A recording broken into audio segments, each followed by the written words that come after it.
Ukraine से भी बड़ी तबाही होने वाली है। फिलिस्तीन और इजरायल के बीच सबसे बड़ी आग भड़क चुकी है और अब इस युद्ध में इतनी लाशें गिरेंगी कि ना पुतिन ने देखी होंगी ना ज़ेलेंस्की ने। इजरायल के टैंक जलाए जा रहे हैं। ये तस्वीरें इजरायल को सालों साल झटके देती रहेंगी। इजरायल में हजारों रॉकेट से हमले हो रहे हैं। इजरायल के अंदर हमास की ऐसी आग फैली कि कुछ घंटों तक तो समझ में ही नहीं आया कि हो क्या रहा है। इजरायल के प्रधानमंत्री ने कह दिया है कि अब युद्ध शुरू हो चुका है। इजरायल पर हमास के सरप्राइज हमले से पूरा इजरायल हिल चुका है।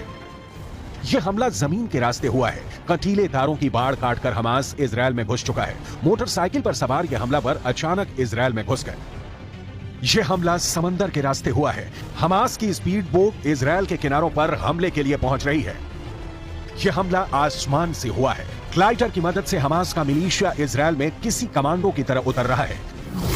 7 अक्टूबर 2023 ये इजरायल और फिलिस्तीन की तारीख में ऐसा खूनी दिन कहा जाएगा जिसके बाद वर्ल्ड वॉर की बात होने लगी है।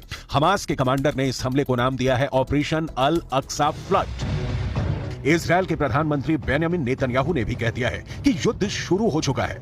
ישראל, אנחנו במלחמה, לא במבצע, לא בסבבים, במלחמה.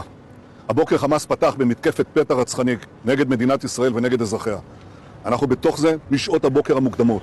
अभी की तस्वीरें क्या है ये आप इजरायल से आने वाले वीडियो को देखकर समझिए। खून खराबा बहुत ज्यादा होने वाला है। ये युद्ध थमने वाला नहीं। गाजा से लगे इजरायली इलाके जल रहे हैं और अब अगले 24 घंटे बहुत ही गंभीर होने जा रहे हैं।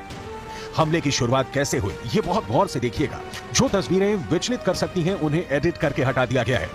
ये हमास के हमलावर हैं जो 7 अक्टूबर को सुबह सुबह इजरायल के एक मिलिट्री कैंप पर हमला कर दिया। इस दौरान हमास के इस ग्रुप ने ग्लाइडर का भी इस्तेमाल किया और फिर ये उड़ते हुए इजरायल के मिलिट्री कैंप के पास उतरे। ग्लाइडर पर 2 हमलावर सवार हैं और उनके हाथ में है मशीन गन। ऐसे कई ग्लाइडर लॉन्च किए गए और फिर उन्होंने उतरते ही इजरायल के अड्डों पर गोलीबारी शुरू कर दी।